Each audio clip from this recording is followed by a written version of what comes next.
can in Malaysia, but then you lose out the infrastructure. And that's what Malaysia's really got the edge. There's a lot of facilities in Malaysia which very few countries have, and virtually no country in the world offers the range of things, whether it's hospital treatment, shopping malls, good highways, etc., that Malaysia does, and at such a low price. The other reasons that people tell us they really like Malaysia, one of the big reasons is people, how friendly they are. I've lived around Asia for the last 40 years, and maybe only the Philippines have got people who are as friendly without the language problem. Now, of course, you learn the language in other countries, there's a few other countries you can have good relations. But for the average person who doesn't speak any Asian languages, this country and the Philippines are two places where people are very willing to be friends. And one thing we find when we do interviews with people for our magazine who are here under the Malaysia My Second Home program, when we say to them, who are your friends? Are you just mixed with expats? All of them tell us no. I have a lot of local friends. Now that's not true of a lot of retirement communities internationally. When you talk to people who settle in the Middle East and retire there, or people who settle in Spain, most of them are only mixing with expats from their own country. This is very different. In Malaysia, you could really integrate.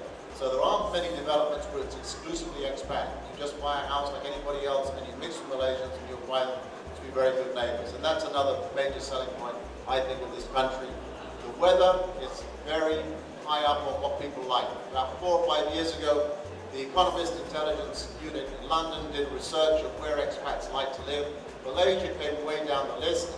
I disputed it, and they, being arrogant English people, turned around to me and said, well, we have a very, very good system. We're quite reliable, used around the world. Thanks for your feedback. We're really not interested. There's always a few disgruntled expats every year that we issue these results. So then I went back and I said, well, I'm not just a disgruntled expat. I do research among expats, and the expats we research who live here love it. And they were kind of then send me their various criteria they used, and there were several major errors in their criteria. One was the school system. I said the schools here are very, very highly rated. They go, we don't use that, we don't have enough data, we use the local school system. Well, local schools are actually on a two-tier basis. They work in the morning and the afternoon. So obviously in schools per person, they don't come out that well. So they got very, very low rating for international school education. It's got nothing, for local school education, which has nothing to do with expats. Then when I questioned them on weather, they got the lowest possible rating on weather. And yet when we ask expats what they like most about Malaysia, weather is always in the top 3. So I went back to that piece of information. They said, oh, we use the BBC humidity guide, and the humidity is high in Malaysia, therefore it's an awful place to live. Again, they weren't really interested in the fact that expats living here didn't think that was a problem. But it's very interesting how people do these surveys on a global basis, and when you get into the detail, the errors that come through, which mean the final results are very questionable. But anyway, weather is very, very popular. Property ownership is another thing which is very unique. Malaysia is one of the few countries in Asia where you're allowed to own freehold land.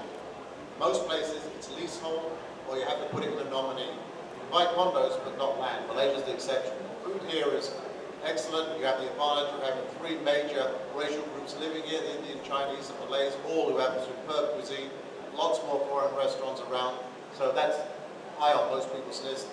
Shopping malls seem to sprout up here like mushrooms in some countries. I mean, they're just all over the place. And there are a lot of good stores here and great selection of products. Healthcare is constantly improving. There's new hospitals opening all the time. A lot of them are internationally certified, very, very high standard, and all the latest equipment. And the final reason people give us is the fact of the location. With the exception of the United States and South America, you can get places very easy, whether it's flights to New Zealand or flights to Paris or Scandinavia or the UK. And around Asia, there's a lot of countries which are very, very easy to access from Kuala Lumpur or even from Penang. So those are the reasons that people tell us they love it. Done so already. We have our own website, mm2h.com. You can register on that. We don't burden you with lots of marketing stuff. It basically is just to let you know about any changes to the rules. So if you register on there, if any changes come to the rules, which happen often, we mass email everyone and say, as of today, this is the new rule. It saves you coming back all the time to the website and checking it. But obviously, if you choose that, you can. The government website, mm2h.gov.my, has all the lists of approved agents and has the rules on it as well, although perhaps not with quite the same perspective as we put on ours. Finally, quick advertisement.